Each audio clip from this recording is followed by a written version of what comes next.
Live mula sa TV5 Media Center Reliance.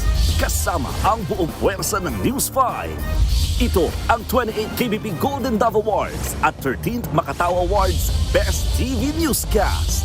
Frontline Pilipinas! Isang aesthetic clinic sa Taguig, sinalakay ng NBI. Doktor na nagre-retoke, peke pala. At sinubukan pang tumakas. Kilalang rapper na corner ng mga pulis sa kanyang bahay sa QC. Nahulihan ng liquid marijuana at cocaine. Sa pool sa CCTV, 12 cellphone sabay-sabay na tinangay sa isang tindahan sa Antipolo. Ang tirador, isinuko ng sarili niyang nanay. Puganteng si Atong Ang, meron ng red notice mula sa Interpol ayon kay DILG Secretary John Vic Remulla. Good news sa mga motorista, posible na namang magkaroon ng malaking rollback sa petrolyo sa susunod na linggo. Leni Robredo, humahabol kay VP Sara sa survey kung sino ang malakas na kandidato sa pagkapangulo sa 2028 ayon sa Okta Research. 2 taong gulang na bata sa Bulacan, may bakas ng sakmal at nabutas ang tiyan. Kagagawan daw ito ng aswang. At eto na nga, bida sa inaabangang kapatid series na A Secret in Prague na si Andre Brillantes. Thankful sa mainit na pagtanggap ng fans sa kanyang music persona na si Ramona.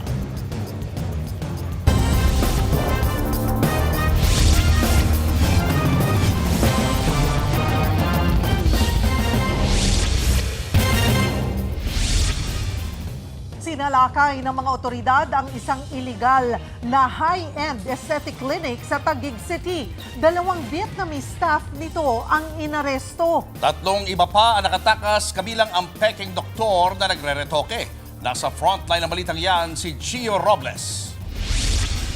Isang high-end aesthetic clinic sa Taguig City na iligal o manong pinapatakbo ng mga Vietnamese national ang pakay ng mga operatiba mula sa Special Action Unit ng National Bureau of Investigation. Pagpasok sa loob, kapansin-pansin na ang mga parokyano ng klinik. Lingid sa kanilang kaalaman, hindi lisensyado ang mga dayuhang staff at peke ang doktor na nag-aalok ng cosmetic services. Unang hinuli ng mga ahente ng NBI ang manager at supervisor ng klinik. Sinubukan pa raw tumakas ng isa pero nahabol din. Sunod na hinanap ang doktor ng klinik na Vietnamese national din. Tila kalmado pa ang sospek nang usisain ng NBI agent. Palakad-lakad pa ito nang biglang kumaripas na siya ng takbo palabas ng klinik. Agad naman siyang hinabol ng isa pang ahente. Kuha sa body camera na ito ang habulan. Nagpasikot-sikot hanggang sa tuluyang makalayo ang peking doktor palabas ng gusali. Bukod sa doktor, 2 staff pa ng klinik ang nakatakas. Ayon sa NBI Special Action Unit, isinagawa ang entrapment operation sa naturang cosmetic clinic kasunod ng reklamo ng isa sa kanilang kliyente na nakaranas umano ng pamamaga sa mukha at pamamantal ng balat matapos magpabotox. Sa investigasyon ng NBI, lumalabas din na hindi umano rehistrado ang mga produktong itinuturok ng klinik sa mga pasyente nito. Wala rin silang pahintulot sa FDA kung tama ba yung mga apparently gamot na ginagamit nila na nagkaroon kami na entrapment operation doon sa kanilang klinika at nahuli nga natin na may violation itong mga Vietnamese na to. Ayon kay NBI Director Melvin Matibag, hindi sapat na kumpleto lang sa business permit para makapag-operate ng aesthetic clinic ang mga dayuhan sa bansa. Dagdag pa ni Matibag, hindi ito ang unang beses na may sinalakay silang klinika na pinapatakbo ng mga dayuhan, kaya posible raw na may mas malaking grupo sa iligal na operasyon nito. We are looking at the angle pero sa ngayon hindi sila makakatago sa amin na dahil may mga report talaga, eventually may mga magrereklamo. Susundan namin at titingnan namin doon sa mga dati naming nahuli kung ano ang relasyon nila. Nahaharap ang mga sospek sa kasong paglabag sa Food and Drug Administration Act of 2009 at the Medical Act of 1959. Nagbabalita mula sa Frontline, Gio Robles, News 5. Patay ang 4 na kidnapper na nakaengkwentro ng mga pulis sa Parañaque City. Ang 2 sangkot sa krimen, mga dati rin palang pulis. Nasa frontline ng balitang yan, si Nina Ong Pauco. Tadtad ng tama ng bala, flat ang mga gulong at basag ang salamin ng SUV na ito nang datnan namin sa Macapagal Boulevard, Parañaque City, pasado alas 7 kagabi. Sasakyan ito ng mga kidnapper na dumukot sa isang 68 anyos na negosyante. Ayon sa pulisya, alas 5:30 ng hapon nitong Martes, nang kidnapin ng mga sospek ang biktima pagkaalis ng kanyang opisina sa Parañaque. Pasado alas 7 ng gabi nang tawagan ng mga kidnapper ang mga kaanak niya para humingi ng ransom. Nakasarado po sila sa tawaran ng from 50 million ay napababa po nila sa 10 million. Nung saktong alas 10:30 ng nasabing araw, April 14, inireport na po ng daughter-in-law at saka po ng asawa ang insidente sa ating pong anti-kidnapping group na kung saan po ay nagsagawa sila ng plano. Pasado alas 7 kagabi, nakipagkita ang mga kaanak ng biktima sa mga kidnapper para ibigay ang ransom. Kinutuban daw ang mga sospek at doon na nakipagbarilan sa mga operatiba ng PNP Anti-Kidnapping Group. Sugatan ng mga kidnapper sa engkwentro at dineklara itong dead on arrival matapos isugod sa ospital. 2 sa mga sospek, mga sinibak na pulis na dati na ring nasangkot sa kidnapping. Kumbinsido ang PNP na may iba pa silang kasabwat. Samantala, ligtas na ang biktimang senior citizen. Na-recover din ang ransom money. Iniimbestigahan na ang motibo sa krimen. Sa hiwalay na insidente, isang itim na sasakyan ang iniwang nakaparada sa Malate, Maynila ang natagpuan ng pulisya. May tama rin ito ng bala sa windshield at flat ang 2 kanang gulong. Ayon sa pulisya, 3 lalaki ang bumaba sa sasakyan at nang singilin ng parking boy, bigla raw silang nagtakbuhan. Nagpatawag tayo ng investigador, pati Soko. Nung tiningnan, ang nakita, mga kagamitan, mayroong uniform, pusas, mga sapatos at mayroong pera. Uniform ng pulis. Papa-verify pa yun, pati yung sa mga plaka kung legit o hindi. Yung mga nakuha ng Soko natin. Inaalam ng pulisya kung may kinalaman ang inambando ng sasakyan sa nangyaring engkwentro sa Parañaque City. Tinutugis na rin ang mga tumakas na sakay nito. Nagbabalita mula sa Frontline, Nina Ong Pauco, News 5. 70 pamilya ang nasunugan sa Tondo, Maynila. Habang 2 residente naman ang sugatan. Nasa frontline na balitang yan si Dave Abuel. Nagliliyab ang mga kawad ng kuryente habang tinutupok ang mga nasusunog na bahay sa Sevilla Street, Tondo, Maynila kagabi. Kasabay niyan ang matinding usok at naglalaki ang apoy na lumalamon sa mga bahay. Sa tindi ng sunog, halos magkulay kahel na ang buong paligid. Grabe. Rinig naman ang mayat-mayang dating ng mga truck ng bumbero. Ayon sa Bureau of Fire Protection, umabot sa 2nd alarma ang sunog. Nasa 20 bahay ang natupok. Kasama sa mga nasunugan ang magulang ni Renzi Martinez. Wala ka na pong masasalba talaga. Wala na po. Aso nga po namin, hindi namin nakita eh. Mag-aalas 10 na kagabi nang ideklara itong fire out. 2 residente ang nagtamo ng minor injuries. Nasa 70 pamilya ang apektado ng sunog. Makikita niyo po yung nasa likod po natin ay dikit-dikit po yung mga kabahayan dyan. Halos po talagang maliit yung espasyo. Ang nakakapasok lang dito ng mga fire truck is yung mga engine lang. Yung mga maliliit lang. Aabot sa 450,000 pesos na halaga ng mga ari-arian ang napinsala ng sunog. Inaalam pa ang sanhi nito. Nagbabalita mula sa Frontline, Dave Abuel, News 5. Kaunti lang daw ang mga operator na nagpaparehistro sa Service Contracting Program. Kaya ang ilang jeepney driver nanghihinayang. Live mula sa EDSA Guadalupe, nasa frontline ng balitang yan, si Gerard de la Peña. Gerard, may nakikita bang dahilan kung bakit matumal pa ang registration? Alam mo, Cheryl, sa ikalawang araw nga nitong service contracting program ng pamahalaan, wala pa tayong nakikitang mga modern PUV at mga traditional jeepney na kasali dito. Kaya naman, syempre, wala ring discount na nakukuha ang mga sumasakay dito. Kasali dapat ang rutang PTEX Dasmariñas at PTEX Tanza sa mga maaaring mag-apply sa service contracting program ng pamahalaan. Pero hindi pa rin daw nakakasama ang mga modern PUV driver gaya ni Leo Bermeo. Malaking tulong pa naman daw sana ito, lalo't mahal pa rin ang diesel kahit pa nag-rollback noong Martes. Sayang.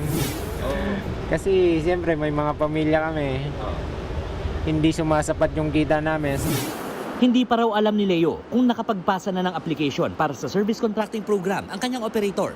Sa panayam sa programang Good Morning Kapatid, sinabi ni LTFRB Chairman Vigor Mendoza II, aminadong kakaunti pa lang ang nakakapag-apply sa programa. Pero matubal po ang pagrehistro ng ating mga operators sa ating online registration. So by the afternoon naman, medyo lumakas na. So hopefully by today, mas marami na po ang naka-service contracting. Base sa monitoring ng LTFRB, kaninang tanghali, wala pang mga modern PUV at traditional jeepney na nakapagsimula sa programa. Ang mga kasapi ng grupong Pasang Mazda na ilan sa mga una nagsumite ng application, ngayong araw pa lang malalaman kung makakapagsimula sa programa bukas. Nangihinayang naman ang mga driver sa mga rutang hindi kasama sa listahan ng LTFRB. Katulad na lang ng mga jeep na biyaheng IBP Road, Lupang Pangako sa Quezon City. Sa amin talagang papabor kami dyan dahil sa biyahe namin talagang patay na. Dapat itong pinupuntahan yung mga ganitong hikahos na yung ruta. Yung mga kinukuha nila, yung mga sa labas na mga biyahe, malalakas ang biyahe nun. Sa ngayon, puro mga bus sa EDSA busway pa rin ang kasali sa programa. Katulad kahapon, problema pa rin nila ang kakaunting pasahero na sineserbisyohan ng napakaraming units. Ganun pa rin, tiyaga pa rin. Kasi dumami yung bus din eh. Medyo kumunti yung pasahero. Umaasa naman sila na kapag nagsimula na ang bigayan para sa kada kilometrong itinakbo nila tuwing rush hour, makakabawi rin sila. Sana makabawi-bawi kami sa biyahe. Kasi mga iba, mga nakarang araw, talagang hirap kami. Minsan ayaw ko bumiyahe. Ayon sa LTFRB, ngayon makakatulong ang service contracting program sa mga tsuper kung kailan kakaunti ang pasahero. Historically, this is the period with the lowest passenger load ng ating mga public utility vehicles because schools are off already. Tapos what matters worse now is yung work from home. So wala talagang, yun ang challenge natin ngayon. Samantala, inanunsyo naman ni Angka CEO George Royeca na bababaan na nila ang hinihinging komisyon sa mga rider sa 18% mula sa dating 20%. Namamahagi rin daw sila ng gas at food voucher bilang tulong sa mga rider. Alam mo, Cheryl, isa itong Guadalupe EDSA busway station dun sa may pinakamaraming mga pasahero. Ayon nga dun sa isang driver na nakausap natin. Pero sa ngayon, wala tayong masyadong nakikitang pila ng mga pasahero dito at mabilis lamang sila nakakaalis at nakakarating. Pero yun nga, sinabi rin kasi ng LTFRB na ngayon ay talagang lean season para sa mga pampublikong sasakyan. Cheryl. Gerard, hindi ba mas liliit yung kita ng mga tsuper na nasa service contracting program kung walang masyadong sumasakay? Tama, Cheryl. Tarang liliit talaga yung kanilang kita, no? Dahil, syempre, wala masyadong sasakay dito at discounted pa yung mga ibinabayad nila. So, kakaunti talaga papasok doon sa mga driver. So, umaasa na talaga yung mga driver na kahit paano, kumbaga saan ma-offset ito nung ibabayad sa kanilang kada kilometrong charge ng LTFRB. Cheryl. Nabanggit mo kahapon na hindi na requirement, di ba, yung GPS at QR code na lang ang gagamitin sa monitoring. Paano naman yung mga kapatid nating tsuper na walang smartphone? Alam mo, Cheryl, hindi pa na-roll out talaga itong QR code dahil wala pa tayong nakikita mga modern PUV at mga jeepney na kasali dito. Pero kanina ipinapaliwanag ni Atty. Mendoza na bibigyan lamang ng QR code yung mga driver na kasali dito. At ang gagawin lang nila, bago sila umalis doon sa kanilang terminal, ipapascan nila doon sa mga kawani ng LTFRB at pagbalik nila, ipapascan nila ulit ito. So ang kailangan lang magkaroon ng mga smartphones o yung mga phone na nakakabasa nitong mga QR codes ay yung mga yung mga personal lang LTFRB. Hindi na ito requirement doon sa mga tsuper. Cheryl. Gerard, matatapos na ang linggo, Webes na. Ang tanong ng marami, may rollback kaya next week? Nako, Cheryl, ayon sa ating bolang kristal, posible yan, ano?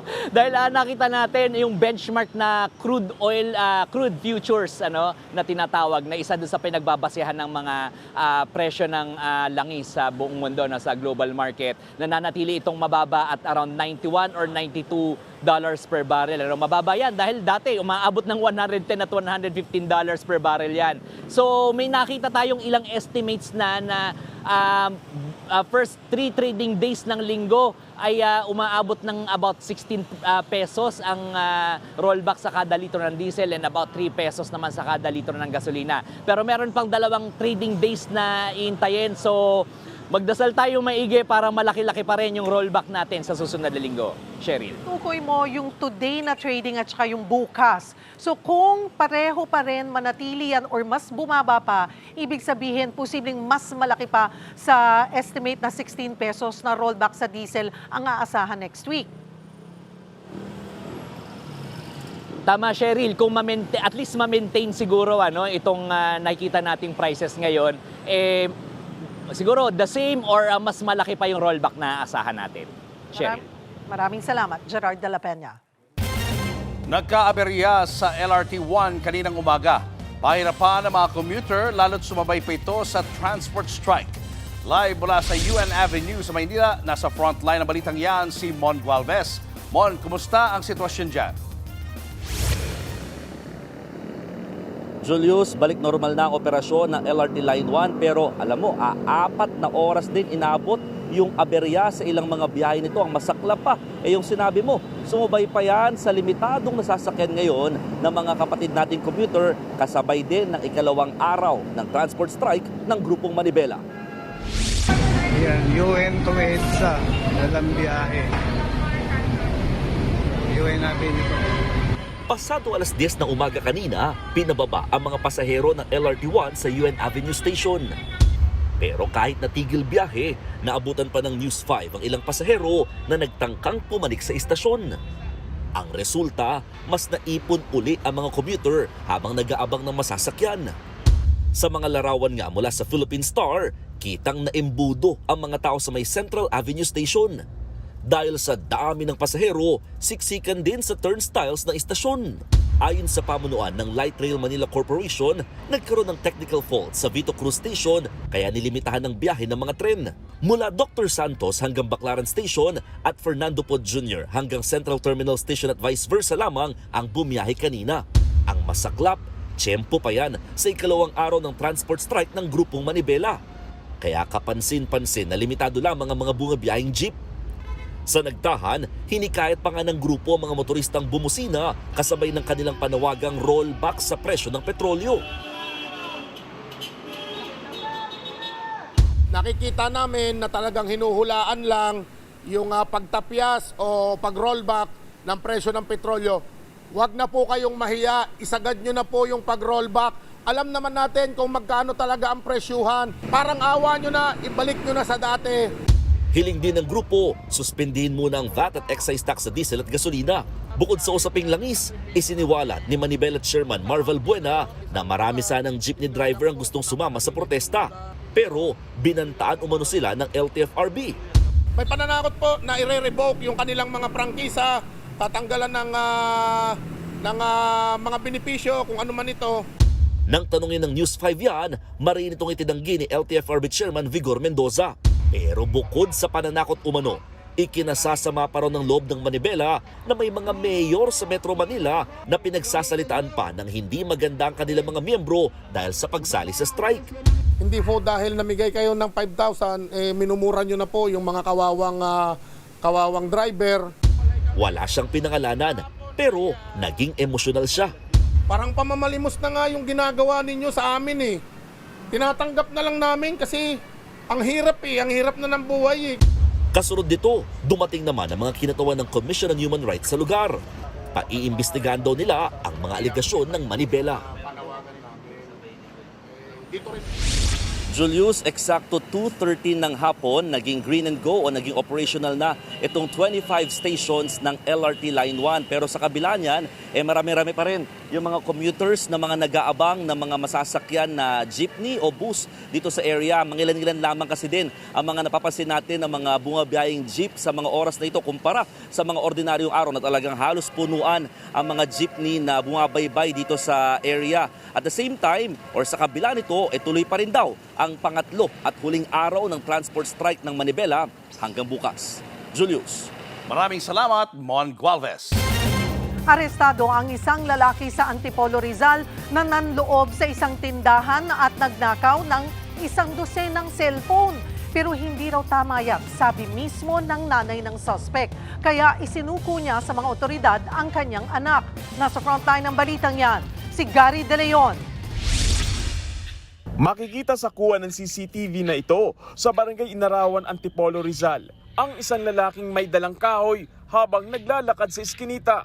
Hindi nahagip ng CCTV pero nilooban ng lalaki ang tindahang nagpaparenta ng mga cellphone na ginagamit sa online classes. Natangay ng suspect ang 12 cellphone. Sa sumunod na kuha ng CCTV, makikita ang lalaki na nakasukbit sa balikat ang isang plastic bag kung saan nakalagay ang mga cellphone. Natukoy naman ang suspect dahil sa kanyang tattoo. Dito na siya pinuntahan ng mga taga-barangay at dinampot.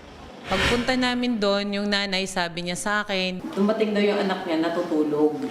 Nang malaman ng ina ng suspect na si alias Darwin ang ginawa nito, siya mismo ang nagsuko sa anak. Bilang nanay po, ginawa ko lang yung dapat sa anak ko kasi nakagawa siya ng kamalian. Gusto ko lang ituwid yung mga nagawa niya para hindi na siya pamarisa ng ibang mga kabataan. Pero hindi na nabawi ang mga cellphone na aabot daw sa 80,000 pesos ang halaga. Ibinenta na raw ito ng suspect sa halagang 500 pesos bawat isa. Ang iba ipinagpalit pa raw sa droga. Kwento ng nanay sa kahirapan, oo, nandun na tayo. Pero sa interview ko sa kanya, ginamit po niya pang ng illegal na droga. Ang suspect nagsisisi raw sa kanyang nagawa at pag-amin niya. Pinagsabi ko po.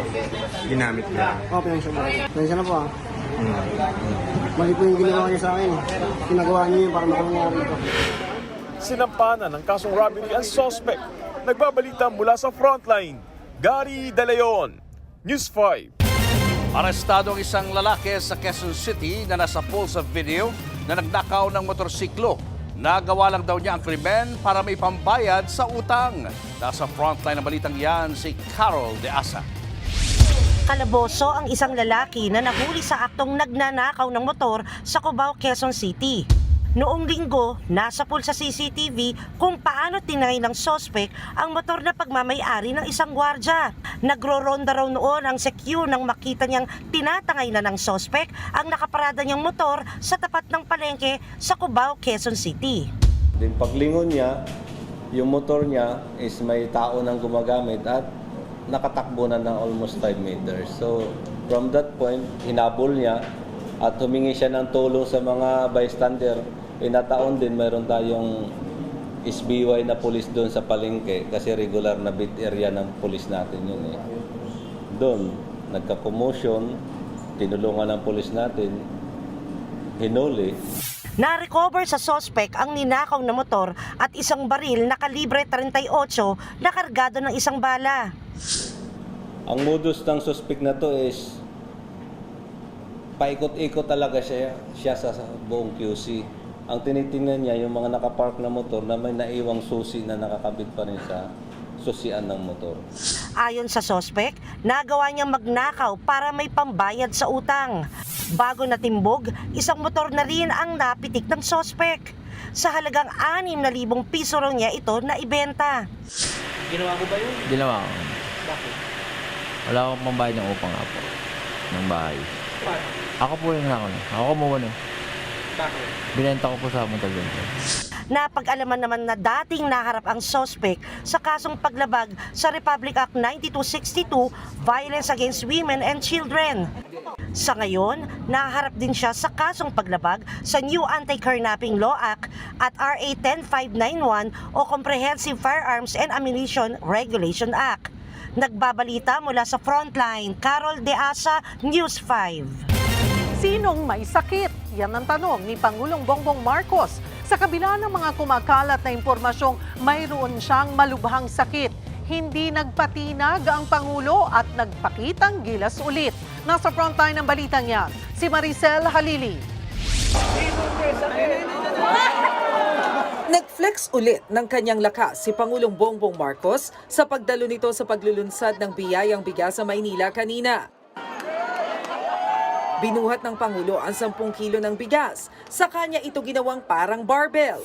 Nitong Lunes lang, nag-jumping jack at jogging si PBBM sa harap ng media para pasinungalingan ang social media posts na nagsasabing malala na ang sakit ng Pangulo.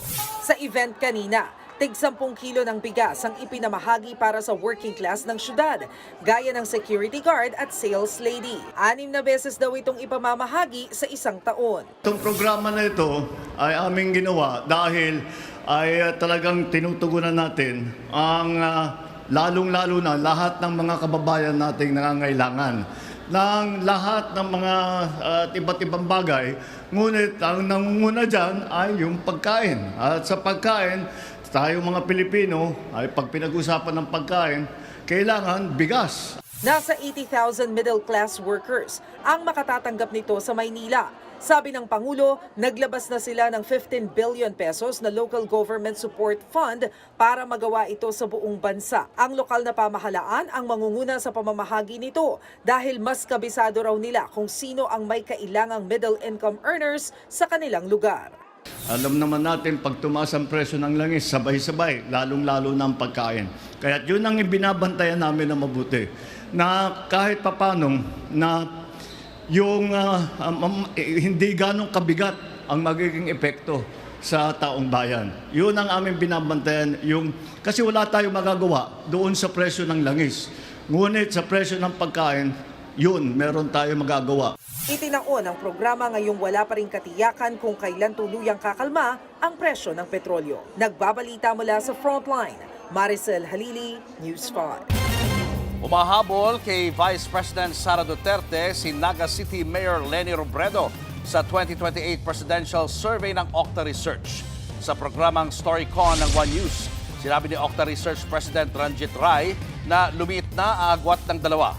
Hindi pa inilalabas ang opisyal na resulta ng survey pero ayon sa presidente ng Octa, nasa 9 hanggang 12 puntos na lang ang pagitan.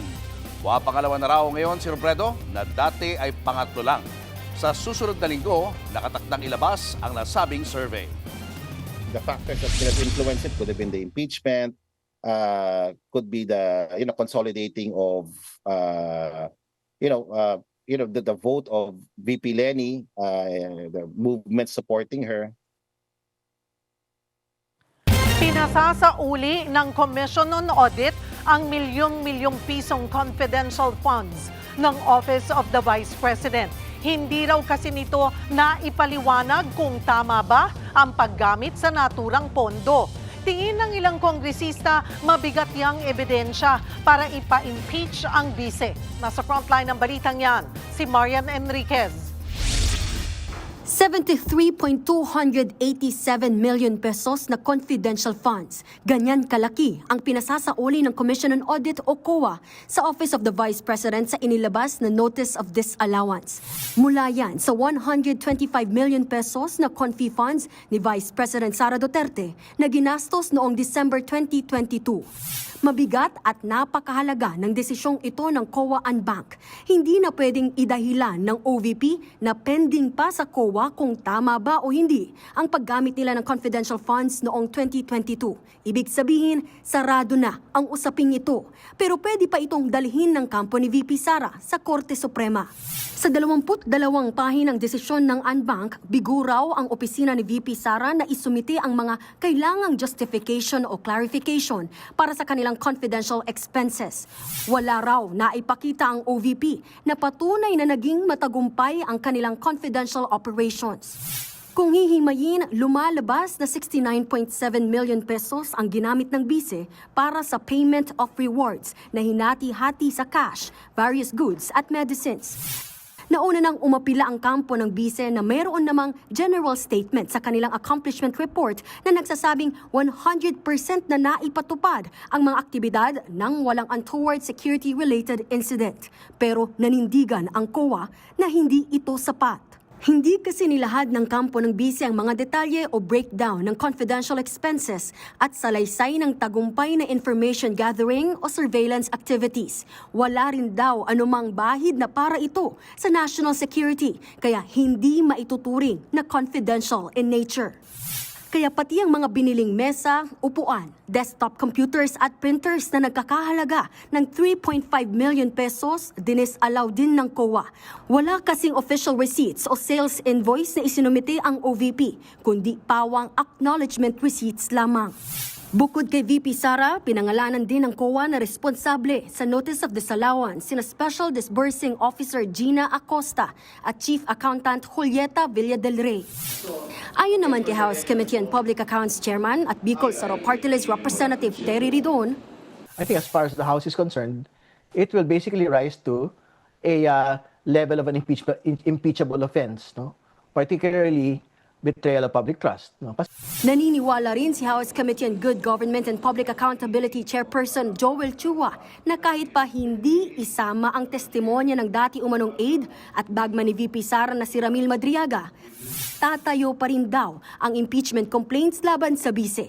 Lalo't sa findings ng NBI, nakita nilang may pagkakapareho ng sulat kamay ang lumagda roon sa acknowledgement receipts na nakatanggap ng Confi funds. Gayon din yung kawalan ng PSA records ng mga umano'y tumanggap nito. So kung determination of probable cause lang ang pag-uusapan, matimbang. Kahapon, magbobotohan na kami, ako personally, boboto ako for probable cause. Ano naman ang mangyayari kung isa sa uli ni VP Sara ang higit 73 million pesos? Kahit kung magsoli ka ng 73 million, malversation has still been committed. Hindi ba? So ibig sabihin, hindi ho nako-cure ng returning of an amount of money. Nagbabalita mula sa Frontline, Marian Enriquez, News 5. Inaresto ang rapper na si Hev Abby matapos makitaan ng baril at mga iligal na droga sa loob ng kanyang apartment. Ang mga pulis may buwelta sa mga nagsasabing baka nagtanim lang daw sila ng ebidensya. Narito ang Frontline Report. Implement kami ng search warrant na. Ikaw ba si Sa video na ito, makikita ang apartment ng Pinoy rapper na si Hev Abby na pinasok ng mga pulis. Maya-maya pa, may nakita na silang baril sa lapag ng kanyang bahay. Okay. Sige sir, bitawan mo lang muna dyan sir sa baba sir. Bukod sa baril at mga bala nito, nakumpiska rin ang mga cartridge na naglalaman ng liquid marijuana, drug paraphernalia at 4 na sachet ng hinihinalang cocaine. Dinrug test din si Hev Abby at nagpositibo sa paggamit ng shabu at marijuana. Bagamat may mga nagsasabi na baka tinanim lang ito ng mga pulis sa rapper, ang tugon nila, hindi naman para tanim nila ito at babaliktarin ko lang din yung sinasabi nila na nagtatanim. Baka lang din nagpapalusot lang sila para lang hindi maidiin sa kanilang mga kaso. And it is up to the court na magano doon kung sino ang nagsasabi sa amin ng totoo. Naaresto din ang 6 pang individual na kasama ni Hev Abby sa kanyang bahay. Meron pang 2 kasabwat na hindi nahuli, nakakasuhan din. Nasa kustodiya na ng mga pulis ang naaresto. Mahaharap ang mga ito sa mga kaukulang reklamo. Nagbabalita mula sa Frontline, Ian Suyu, News 5. May Interpol red notice na laban sa puganting negosyante na si Atong Ang. Kinumpirma yan ni Interior Secretary John Vic Remulla sa isang text message sa News 5. Sa ilalim ng red notice, hihilingin sa mga law enforcement agency sa buong mundo na pansamantalang arestuhin ang isang individual habang hinihintay ang extradition o iba pang legal na proseso. Sinabi rin ni Secretary Remulla na namataan sa Calabarzon si Ang. Hindi naman ididetalye ng kalihim kung saan ang eksaktong lugar. Nauna nang sinabi ng kalihim na muntik na nilang ma-corner si Atong Ang pero nakatakas. Kasalukuyang tinutugis si Ang na itinuturong mastermind sa pagkawala ng mga sabungero. 3 pirma na lang, isusubiti na sa plenaryo ang flood control report ng Senate Blue Ribbon Committee. Pero si Senator Amy Marcos tahasang giniit na hindi siya pipirma dahil may kulang daw. Git naman ni Senator Lacson, hindi na siya umaasang pipirma ang minorya. Nasa frontline ng balitang yan si Mean Los Baños. Sa 9 na pirmang kailangan, 3 na lang ang kailangan para maisumite sa plenaryo ng Senate Blue Ribbon Committee ang partial committee report ng investigasyon kaugnay sa flood control scandal. Ayon yan mismo kay Senate Blue Ribbon Committee Chairman Ping Lacson. Mula kasi sa 4 na senador na pumirma, kabilang na si Lacson at sina Senator Risa Hontiveros, Kiko Pangilinan, Bam Aquino, pumirma na rin sina Senate President Tito Soto at Senator Erwin Tulfo. Habang meron pa raw 2 senador na nagpahayag na gustong pumirma pero hindi na yan pinangalanan ni Lacson. Kaya naman naniniwala ang senador na lumalakas ang suporta ng kanyang mga kasamahan sa Senado para sa partial committee report. Ang tanong, bakit nga ba pahirapan ang pagkuha ng pirma para sa flood control report? Paliwanag ni Lacson kaya raw hindi pumipirma o nag-aalangan ng ilan ay dahil may request daw na huwag lumagda mula sa ilang dating taga-mayorya na ngayon ay nasa minority block na ng Senado. Walang pinangalanan dyan si Lacson pero dagdag niya, walang pilitan sa pagpirma sa partial report bilang paggalang sa kanyang mga kasamahan. Bagamat nangakong tutulong si Senate President Soto. Samantala, hindi na raw inaasahan ni Lacson na may pipirmang taga-minorya sa naturang report. Nasa kanila na raw kung gagawin nila ang kanilang trabaho bilang Blue Ribbon Committee member. Isa sa tahasang nagsabi na hindi pipirma si Senator Amy Marcos. Buwelta niya dahil hindi naman tinumbok sa investigasyon at partial report ang testimonya ng 18 nagpakilalang dating bagman ni Zaldico. Sinabi na namin ni Senator Marcoleta. Di ba gumawa na kami ng sariling report dahil very disappointed kami na hindi talaga tinutumbok yung mga Marines, yung iba't ibang testigo, si Trigiv, si Martin. Nakatambay lang naman yung mga yan ba't hindi hilain dito at magsalita? Gate pa ng senadora sa investigasyon ng flood control scandal, Pilit na tinatabunan. kahapon sinuspindi ni Lacson ang mga pagdinig ng komite kaugnay sa flood control scandal. Tatanggal yan hanggat hindi pa nare-report sa plenaryo ang laman ng kanyang partial report. Matatandaang sa nirevise na partial report ng komite, recommended na sumailalim sa preliminary investigation o case build-up ang ilan sa mga nasasangkot sa flood control scandal. Kabilang sina Senators Chingoy Estrada, Joel Villanueva at Chis Escudero. Gayon din sila dating Congressman Zaldico, Mitch Cahayon-Uy at si dating Senator Bong Revilla. Nagbabalita mula sa Frontline, Mean Los Baños, News 5. Weather update tayo mga kapatid. Kung meron kayong nababalitaang tinatawag na Super El Nino sa susunod na taon, wala pong ganon. Wala po tayong term na Super El Nino or yan po ay isang slang lamang or media term at wala po tayong kategorya ng super para sa El Nino. Meron lamang po tayong weak, moderate, strong at kung minsan meron din po tayong tinatawag na very strong. At sa ngayon nga, base sa ating datos or sa datos ng Pag-asa, meron lamang tayong possible na weak to moderate sa kalagitnaan ng taon na posibleng mag-develop. At narito po yan. Ito pong linya na ito ay sa kalagitnaan ng taon. Yan po ay July at June. So possible po yung umabot sa moderate El Nino hanggang sa katapusan ng taon na posibleng namang umabot sa hanggang pataas po ng moderate at papasok ng strong El Nino. Pero sa ngayon, wala po tayong inaasahang super El Nino. Kung meron man tayong malakas na El Nino, ito po ay tatawaging strong El Nino. At sa ngayon nga, base sa ating mga datos, wala pa po tayong pinapakitang posibleng magkaroon tayo ng strong El Nino. Pero babantayan po natin yan sa susunod na taon pa. At sa katunayan, ito pong ating mga datos nga ay nagpapakita ng pagtaas ng ating temperatura dito po sa karagatan ng Pasipiko o pag-develop ng El Nino sa kalagitnaan ng taon. Yung ating malakas na El Nino naranasan dito po sa ating bansa ay noong 1998 at 2024. Yan po yung ating strong El Nino na kung saan yan din po natin naitala yung pinakamainit nating taon at pinakamainit nating temperatura sa isang araw. So, possible ba itong maulit? Sa ngayon, hindi pa po natin, wala pa po yan sa ating mga datos pero yan po ay babantayan natin dahil nga painit na ng painit yung ating klima. Pero sa ngayon, wala pa pong kinalaman na itong El Nino sa matinding init ng panahon, yan pa rin po ay epekto ng ating normal na tag-init. Kaya ito pa rin po yung ating mga inaasahang heat index. Mataas pa rin po yan. Pinakamataas pa rin po yan dito sa Eastern Samar na posibleng umabot sa hanggang 42 degrees Celsius. Medyo mainit din po sa area ng Bulacan. Sa Central Luzon po, nasa 41 degrees Celsius yung ating pinakamataas na heat index na aasahan. Dito naman sa Western Visayas, papalo din po yan sa 41 degrees Celsius. At dito nga sa Mindanao, medyo mainit din po tayo dyan sa Cotabato at dito nga sa Agusan. Possible din po tayong pumalo sa hanggang 41 degrees Celsius at 40 degrees Celsius naman yung ating inaasahang heat index dito po sa area ng Aurora. Dito nga sa Metro Manila, magpapatuloy din po ang mainit at malinsangang panahon dahil sa ridge ng ating high pressure area at ng ating tinatawag na easterlies. Ito pong bagyo sa labas ng ating Philippine Area of Responsibility ay inaasahan na nating lalayo sa ating bansa at tutungo na po dito sa itaas na bahagi ng karagatan ng Pasipiko. Again, sa may mga lakad bukas, magpapatuloy po ang matinding init ng panahon sa tanghali. Pagsapit ng hapon, nagiging maulap po yung panahon natin. Pero again, napakababa po ng ating tsansa ng pagulan. Ang pag-ingatan po natin ang matinding sikat ng araw, lalong-lalo na sa tanghali. At yan muna latest sa ating lagay ng panahon. Muli ako po ang inyong weather frontliner. Alvin Puran, na lagi may panahon para sa iyo. Showbiz, eto na nga! Mga kapatid, eto na nga ang mga umaarangkadang showbiz balita ngayong Huwebes. Mahigit isang linggo na lang at mapapanood na natin mga kapatid ang tambalan ni Enrique Hill at Andrea Brillantes sa A Secret in Prague. Ready na ba kayo to see the secret? May pa-secret reveal tayo mamaya pagkatapos ng Frontline Pilipinas. Usapang secret na rin lang, ibinahagi ni kapatid star Cedric Juan ang ilan niyang sikreto. Gaya ng pagkahilig niya sa dark chocolate ice cream as midnight snack habang nanonood ng pelikula. At eto pa.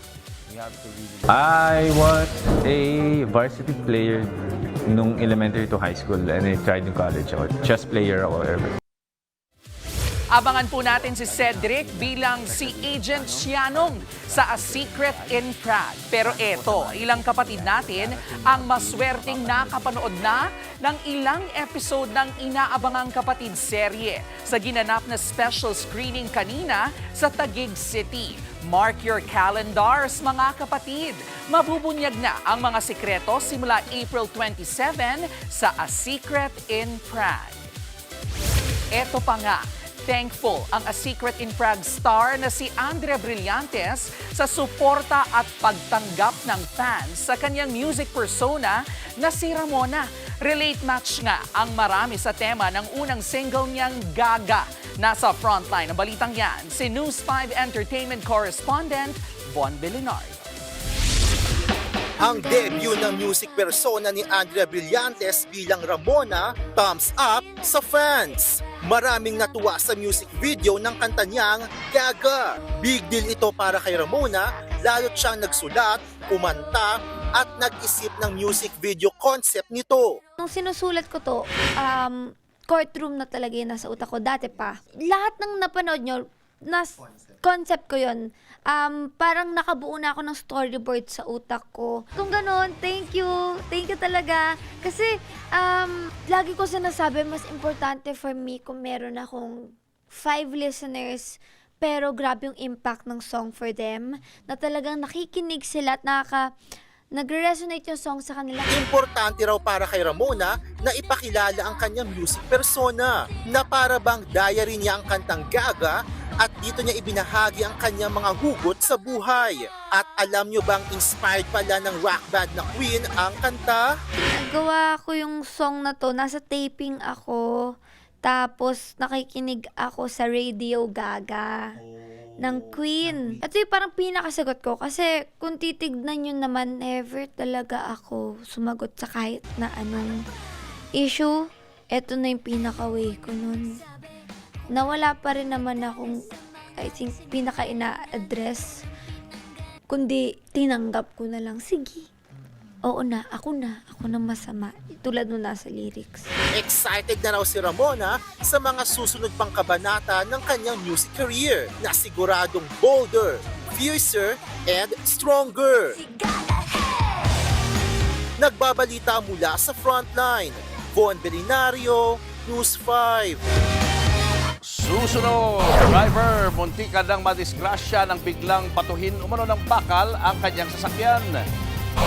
Mga suspect sa pagnanakaw sa mga convenience store sa Batangas, nakipagbarilan sa mga pulis, isa patay, isa sugatan. At 2 taong gulang na bata nabutas ang tiyan dahil inatake raw ng aswang. Abangan ang lahat ng yan sa pagbabalik ng Frontline Pilipinas.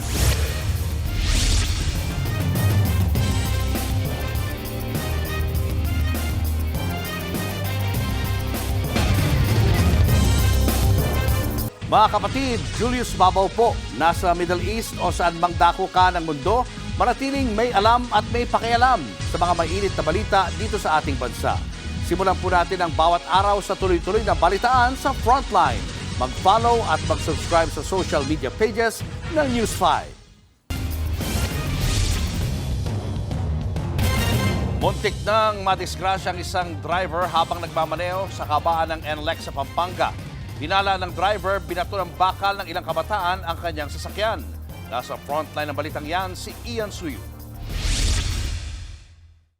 Nagkabitak ang windshield at bahagyang nayupi ang bahagi ng hood ng kotseng yan matapos batuhin ng bakal habang binabagtas ng driver na si Ace Valenzuela ang NLEX.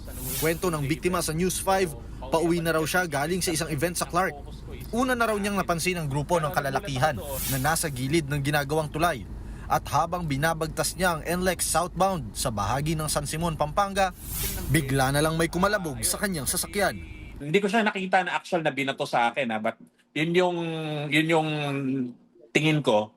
Kasi yung bakal na tumama sa akin galing sa right side. So I decided na dumiretso and maghanap ng lugar na safe for me to check and assess the damage. Na-recover pa ng biktima ang T-shaped na bakal na ibinato sa kanyang sasakyan. Makapal at may sukat itong 5 pulgada. Kwento pa ni Valenzuela nang dalhin niya ang sasakyan para ipaayos.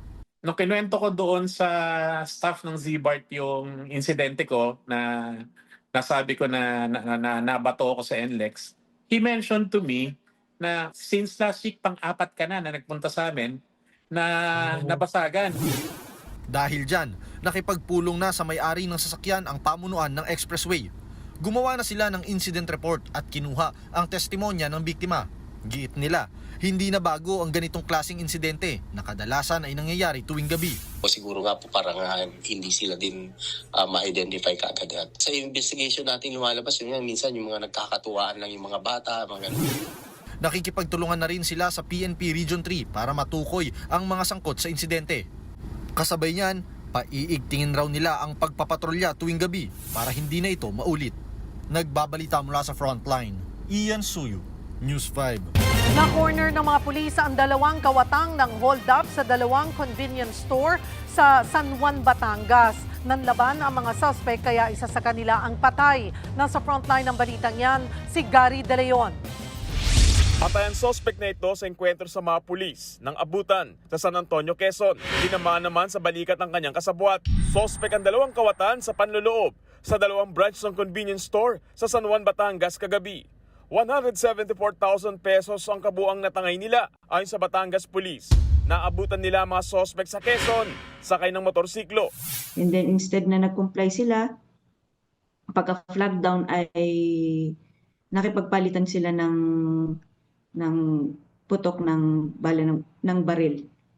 So nagkaroon ng encounter, tinamaan yung backride sa ulo at yung isa naman ay sugatan sa kanyang katawan. So itinakbo sila sa hospital. Unfortunately ay namatay po yung backride at yung isa po ay buhay pa. Na-recover sa mga suspect ang kalibre 45 baril at mga bala. Maharap ang sugat ng kawatan sa reklamong robbery with homicide. Sa follow-up operation, napagalamang kabilang ang 2 sa robbery hold-up group na hison. Sumuko naman ang sinasabing leader ng grupo, kasama ang isa pang miyembro. Nagbabalita mula sa Frontline, Gary De Leon, News 5. Pinagpapaliwanag ng Ombudsman si Assistant Special Prosecutor Ryan Kilala. Kaugnay ito ng aligasyon ni Ramil Madriaga na binagsakan niya ng 15 million pesos si Kilala. Nasa frontline ng balitang yan si Camille Samonte. Upon the request of Attorney Ryan, I personally delivered 15 million to him in his office at the Office of the Ombudsman. Ibinunyag ng umano'y bagba ni VP Sara Duterte na si Ramil Madriaga na naghatid siya noon ng 15 million pesos kay Ombudsman Assistant Special Prosecutor Attorney Ryan Kilala. Ayon kay Madriaga, pera ito mula umano sa confidential funds ng bise. Kaya ngayon, pinagpapaliwanag ng Ombudsman si Kilala kaugnay ng aligasyon. The Internal Affairs Board had already issued a show cause order for him to explain the allegations that have been exposed in not only the hearing but also the affidavit of Ramil Madriaga. We will make sure na yung mga ganyang kwento, we get to the bottom of it, understand kung ano talaga nangyari. Mahalaga raw ang proseso na ito para matiyak ang integridad ng ombudsman, lalo't mabigat ang paratang ni Madriaga. Obviously, it's a grave allegation. The allegations as against Attorney Ryan Kilala from our monitoring of the impeachment hearing seems to be much deeper. Tapos may mga pictures pa, may mga videos. Ayon kay Madriaga, si Kilala ay dating propesor ni VP Sara. Si Kilala rin umano ang nagsabi kay Madriaga na hirap umano sa pag-aaral at bayolente ang bise sa mga kaklase noon sa law school. Bagay na pinalagan ni VP Sara sa mga sinabi ni Madriaga sa kamera. Idinawit din ni Madriaga si dating Ombudsman Samuel Martires na pinaghatiran din daw nila ng pera. Upon direct instruction sa PRD, Sara, I've also delivered money to Ombudsman Samuel Martires or Attorney Ryan, which I usually place inside an open trunk of a designated car. Naglabas na ng pahayag dyan si Martires. Ayon sa dating ombudsman, inconsistent ang pahayag ni Madriaga sa kanyang dating sinumpaang salaysay. Sakali man daw na totoong close sila ni dating Pangulong Rodrigo Duterte, bakit pa raw siya kailangang padalhan ng pera sa pamamagitan ng sino man kung pwede namang mismong ang dating Pangulo ang mag-abot nito sa kanya. Dagdag pa ni Martires, bakit siya padadalhan ng pera ni VP Sara gayong hindi naman sila personal na magkakilala. Pinag-uusapan pa ng ombudsman ang magiging aksyon nila kay Martires, lalo't retirado na ito. Nagbabalita mula sa Frontline, Camille Samonte, News 5. Showbiz, eto na nga! Mga kapatid, malungkot na balita po. Pumanaw na sa edad na 44 ang aktres na si Sue Prado. Kinumpirma yan ng kanyang kapatid sa isang post. Bagamat hindi binanggit ang sanhi ng pagpanaw ng aktres. Nakilala po si Sue sa kanyang mahusay na pagganap sa mga pelikula gaya ng Oro at Barber's Tale. Kabilang naman sa mga huling proyekto niya ang pelikulang Padamlagan sa Cinemalaya 2025 kasama si Eli Buendia. Ang amin pong pakikiramay sa pamilya ni Sue Prado. Eto pa nga, getting better. Ganyan po inilarawan ng aktor na si Pepe Herrera ang estado ng kanyang kalusugan. Noong nakaraang taon, inamin ni Pepe ang tungkol sa kanyang matagal ng laban sa depression at anxiety. Sa panayam kay Pepe sa Julius Babaw Unplugged, ikwinento niya ang kanyang naging journey towards healing. Pati na ang kanyang mga advocacy sa pagre-recycle at healthy eating. Sa ngayon, nakafocus si Pepe sa paghahanda para sa series of shows niya sa PETA Theater. Ginagawa niya raw ito para sa kanyang ultimate dream na papanood ang Julius Babaw Unplugged tuwing linggo dito sa TV5. My ultimate dream, Kuya Julius, is to create a place with like-minded people of a center where anyone can learn and heal in a sustainable and holistic manner. Susunod, bata sa Pandi, Bulacan, pinatay umano ng aswang. Matapos mag-aladyos, US President Donald Trump hindi patapos. Nag-post naman siya ng picture na yakap siya ni Jesus Christ. At Creamline Cool Smashers, abante na sa finals ng PBL. Makaka-rematch ang 2 beses nang tumalo sa kanila na Signal Super Spikers. Yan at iba pa sa pagbabalik ng Frontline Pilipinas.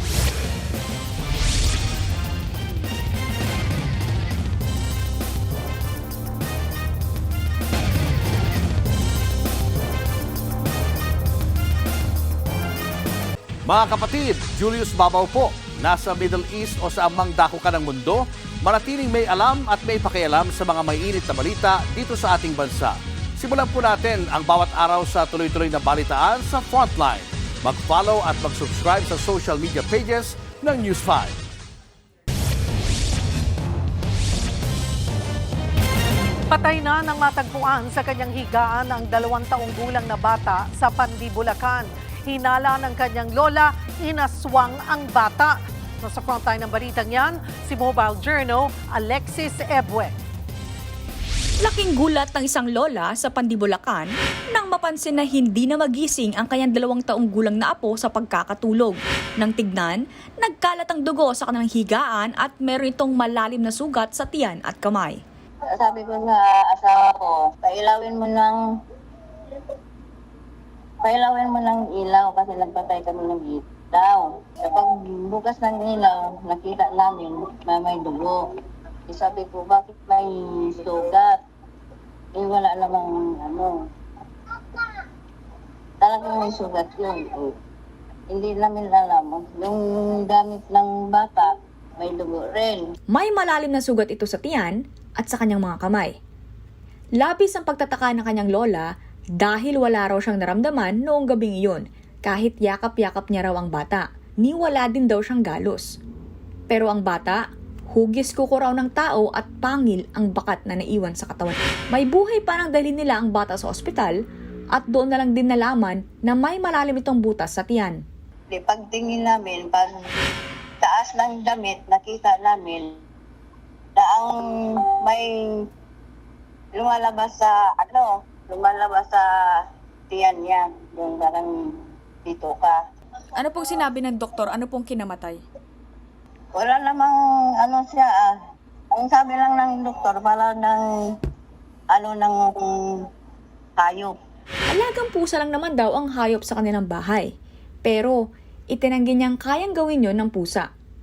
Ang hinala pa nga niya, baka inaswang ang kanyang apo. Hiwalay ang magulang ng bata na nasa poder ng kanyang tatay. Kaya labis ang hinagpis ng kanyang ina dahil kaisa-isa niya raw itong anak. Kaya ang sigaw niya, Wala po, ang gusto ko lang po makita yung gumawa sa anak ko. Gusto ko lang po yung mabigyan po ng hustisya. Yun lang po. ayon sa Pandi Police Station, nangangalap na sila ng ebidensya at karagdagang impormasyon. Sa ngayon, nakaburol na ang labi ng bata. Nagbabalita mula sa Frontline, Mobile Journal, Alexis Ebue, News 5. Tutulong na rin ang DPWH sa pag-apula ng mag-isang linggo ng sunog sa Navotas Sanitary Landfill. Problemado rin ang mga residente sa kanilang kabuhayan dahil bawal munang pumalaot o sumisid sa dagat. Nasa frontline ng balitang yan si Mobile Journal, Arles de los Santos.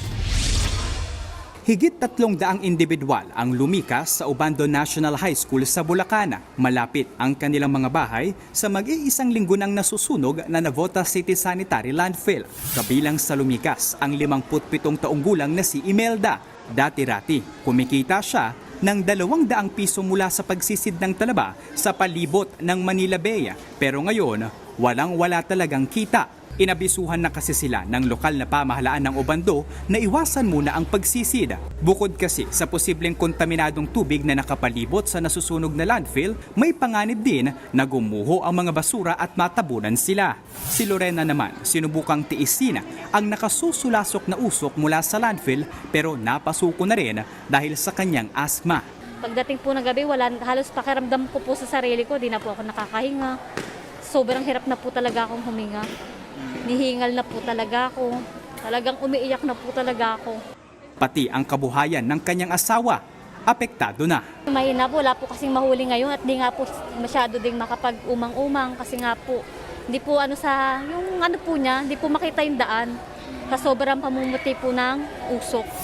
Bagaman under control na ang sunog na nagsimula Biyernes noong nakaraang linggo, patuloy pa ring lumalawak ang apoy. Humigit kumulang 30 hektarya na o 80% na ang apektadong bahagi nito.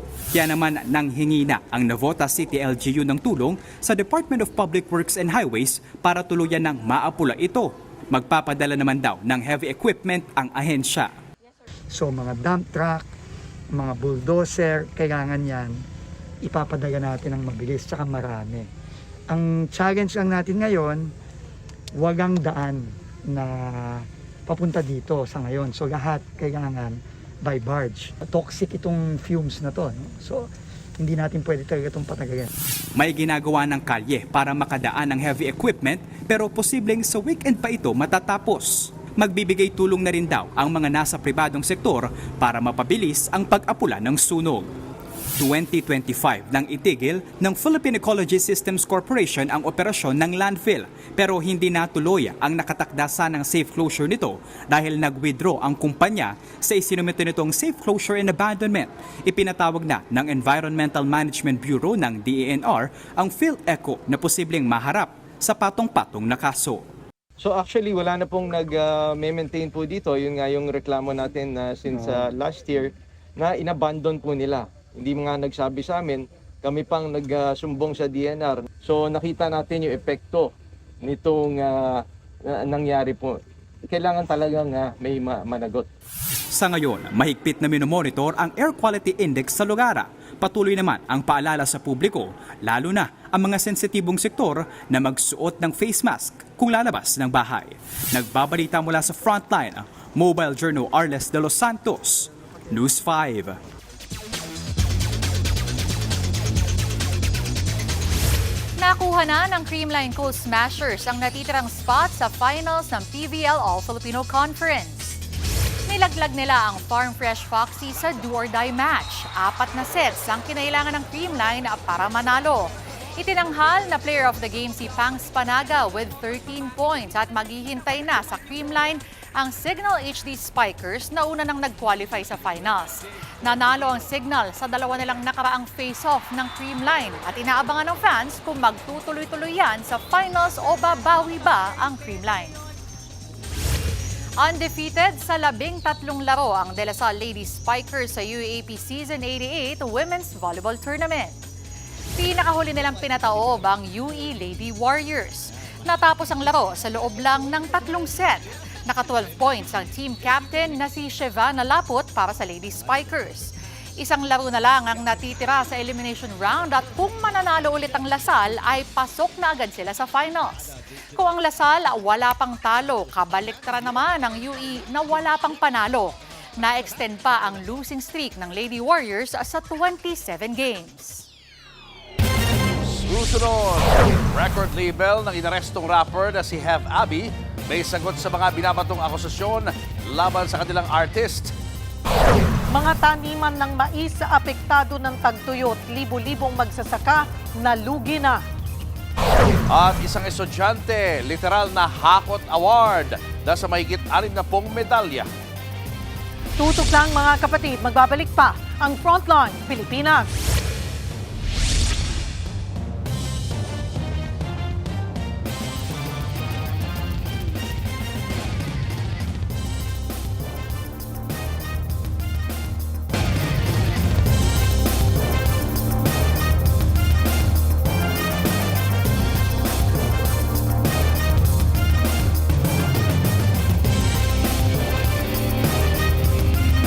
Mga kapatid, Cheryl Cosim po. Nasa Estados Unidos, Canada o saan mang dako ka ng mundo, manatiling may alam at may pakialam sa mga mainit na balita dito sa ating bansa.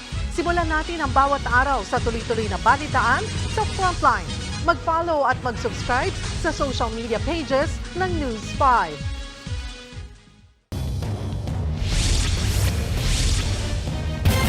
Update muna tayo sa pagkakaaresto sa rapper na si Have Abby.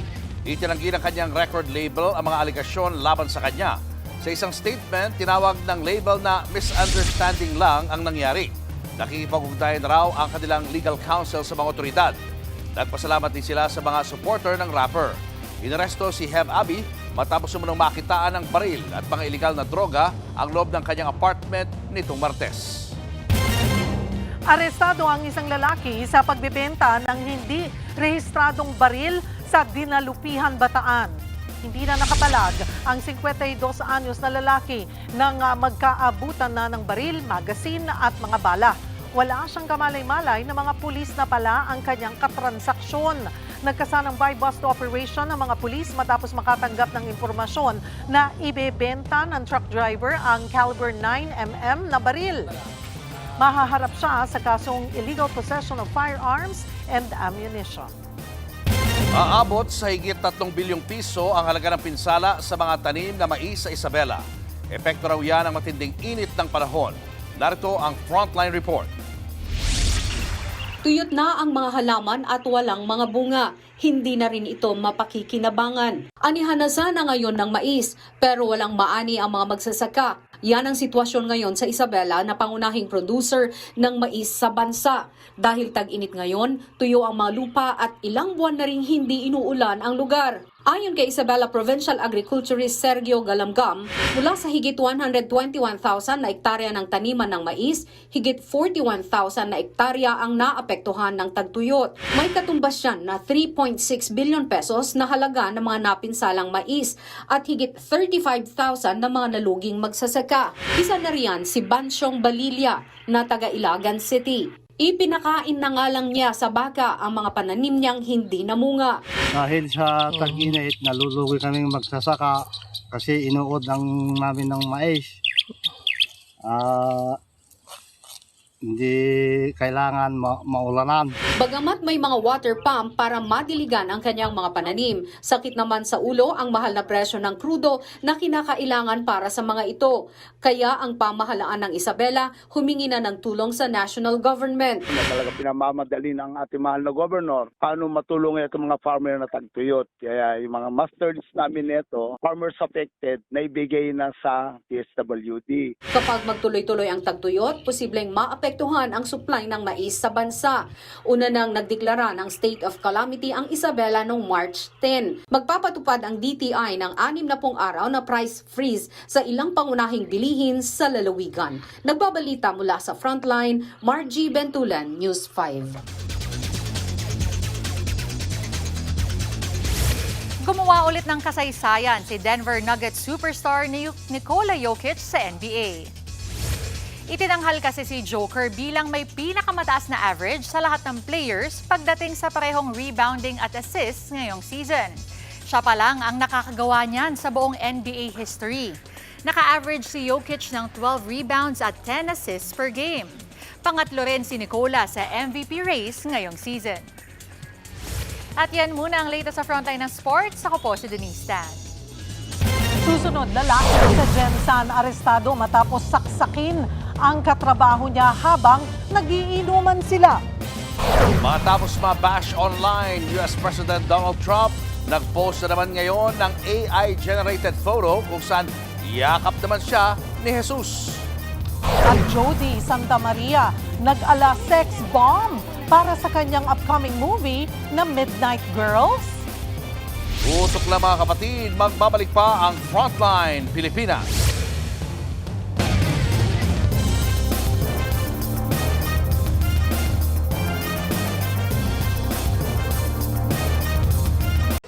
Mga kapatid, Cheryl Cosing po. Nasa Estados Unidos, Canada o saan man dako ka ng mundo, manatiling may alam at may pakialam sa mga maiinit na balita dito sa ating bansa.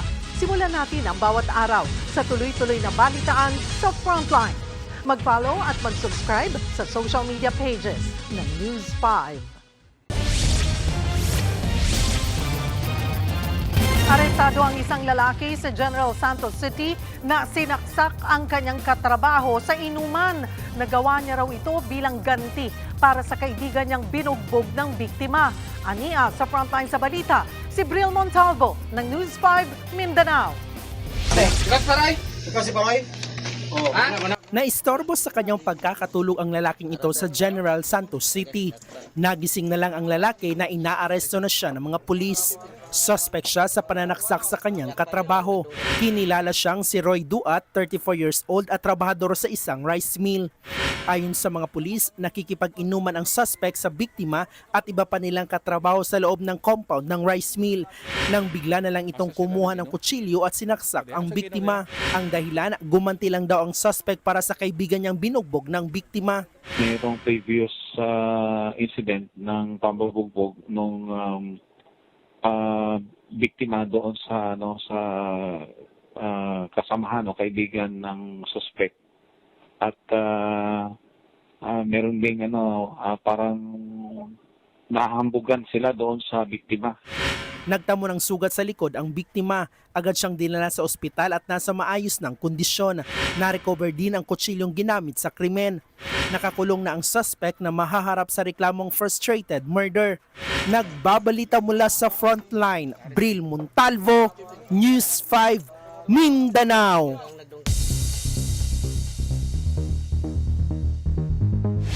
Sa pool sa video, ang biglang pamamaril ng isang binatilyo sa loob ng eskwelahan sa Turkey. Kita sa CCTV na sumulpot na lang bigla ang gunman habang may bit-bit na shotgun. Maya-maya, pinagbabaril na niya ang mga estudyante sa hallway. 16 ang sugatan. Namatay naman ang suspect. Sa investigasyon, dating estudyante ng paaralan ang gunman. Hindi pa malinaw ang motibo pero iniimbestigahan pa kung paano siya nakapasok. Nagka-mass shooting din sa isang middle school. 9 ang namatay habang 20 ang sugatan. Ang suspect, isang grade 8 student. 5 pistol daw ang ginamit niya na pagmamayari ng kanyang amang pulis. Hawak na siya ngayon ng otoridad habang nakakulong naman ang kanyang ama. Nag-post ng bagong AI photo si US President Donald Trump. Ngayon naman, yakap-yakap siya ni Jesus Christ.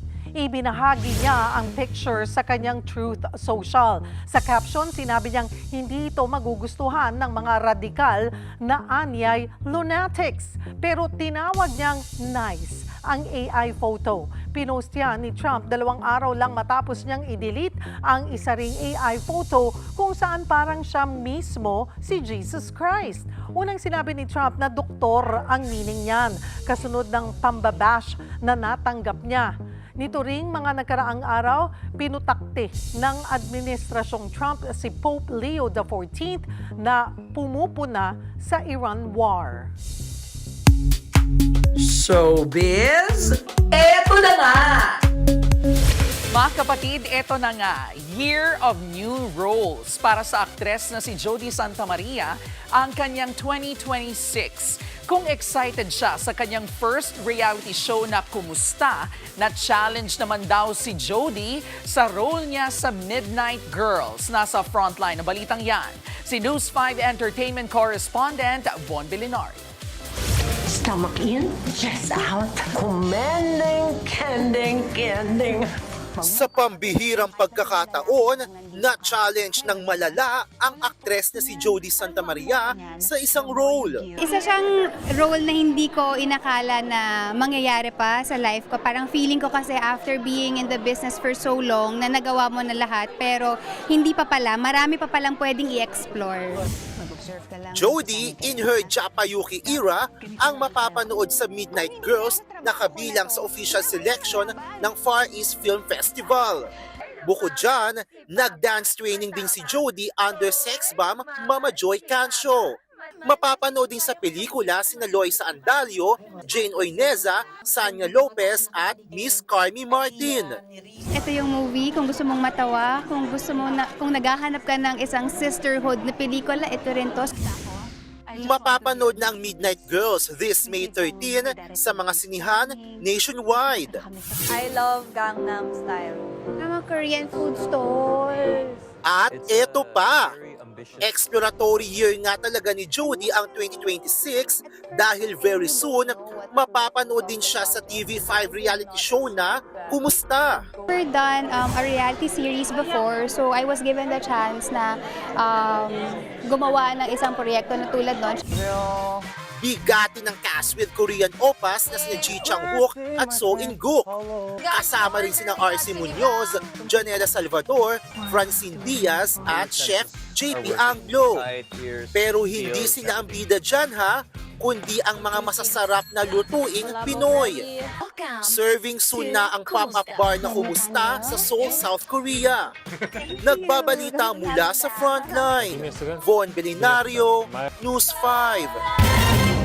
Susunod, buwaya ng datnan sa swimming pool sa loob ng bahay. Paano nangyari yan? Ang TV5 series na My Best Friend Eman, napanood na ng ilan nating kapatid sa special screening sa Quezon City at Taguig. Yan at iba pa sa pagbabalik ng Frontline Pilipinas.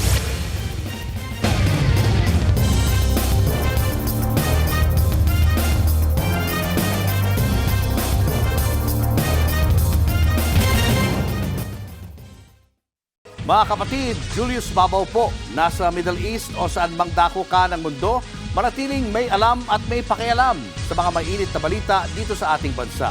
Simulan po natin ang bawat araw sa tuloy-tuloy na balitaan sa Frontline.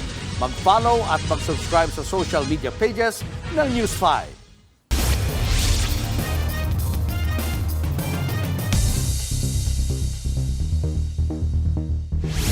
Nagulantang ang isang residente sa Florida sa Amerika dahil ang inakala niyang magnanakaw, isa palang buhaya. The hole's there, he's there.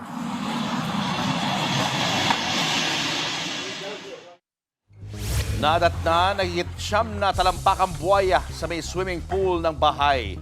To the rescue naman ang mga pulis. Kinorner muna nila ang hayop sa tubig para tuluyang mailabas ng bahay. Sa huli, na-rescue ito at dinala sa natural habitat nito. Posibleng nakadaan daw ang buhaya sa isang siwang malapit sa swimming pool. Wala namang nasaktan. Showbiz, eto na nga! Mga kapatid, eto na nga. Simula April 27, gabi-gabing maghahatid ng inspirasyon ang kapatid seryeng My Best Friend Eman. Maswerte naman ang ating mga kapatid sa Minor Basilica of the National Shrine of Our Lady of Mount Carmel sa Quezon City dahil nagkaroon sila ng chance na mapanood in advance ang ilan sa mga episode ng serye. At kanina nga, ilang kapatid din natin sa Taguig City naman ang nagkaroon ng tsansa sa unang pasilip ng My Best Friend Eman. Sabay-sabay po nating abangan ang pagdating ng bago nating best friend. My Best Friend Eman, April 27, dito lang sa TV5. At yan nga po ang ating mga showbiz update ngayong Webes. See you tomorrow mga kapatid. Ako po si Jervy Wrights. Eto, 67 medals lang naman ang na-achieve ng isang estudyanteng nagtapos ng junior high school sa Nueva Ecija. Paano ba naman, hindi lang daw pang academics pero pati sa arts at iba pang larangan, Hakot Award siya ang kanyang success journey sa Frontline Report ni Von Belinario. 6-7, as in 67 medals. Ganyan karami ang natanggap ng isang estudyante sa Nueva Ecija High School. Ang dami, di ba? Sino pa nga ba ang mag-reign sa klase? Ang junior high school na naka-achieve niyan, walang iba kundi si Rain Everard Hizon. Mahigit 30 medals dyan, nakuha niya nito lang moving up ceremony. And the rest, mula grade 7 hanggang grade 8. Hindi lang kasi sa academics magaling si Rain, pati extracurricular activities, aba, nag-reign din siya. Mapa art contest, campus journalism at pageants, hinakot na niya. Katunayan, siya nga ang presidente ng student council ng kanilang paaralan. O, busy-busy? Paano naman niya na ma-manage yan? Pag tuwing lalaban ako, hindi po ako nag-training kasi ayoko pong maabala yung academics ko inside the classroom. And I firmly believe that true balance comes from knowing your priorities. It would come from, I think, stock knowledge, my belief in myself, and my God-given talent. At ang early success niya, alay niya raw para sa kanyang ina. We have faced countless uncertainties, but she has made endless sacrifices. And for that, I will always be grateful for her. So this victory is not mine alone. It is ours. Sa kabila rin ng mga medalya at certificates, naniniwala si Rain na I always tell myself that character is more important than intelligence. Kindness will always still prevail. balak ni Rain na mag-aral ng senior high school dito sa Maynila under STEM o Science, Technology, Engineering, and Mathematics strand. Gusto niyang maging abogado o doktor balang araw. Nagbabalita mula sa Frontline. Von Belinario, News 5. Nakakabilib. Diba? Magsilbi kang inspirasyon sa marami pang estudyante. Oo, pero mas mahalaga daw ang karakter. Tama At yun. pagiging mabuting tao. Siyempre, of course, maganda yung may mga medalya. Pero tama ka, Cheryl. Iba talaga pag mabuti kang tao. At importante makapasa ka. Matapos mo yung pag-aaral. Pero saludo ko dun sa gratitude niya sa kanyang ina. Yun naman. Importante yan. Alright, abangan nyo pong ulit kami bukas sa TV5 sa 1PH, RPTV, True TV at 105.9 True FM. Kami ang inyong mga kapatid sa Balitaan at Public Service. Walang iwanan sa Frontline Pilipinas.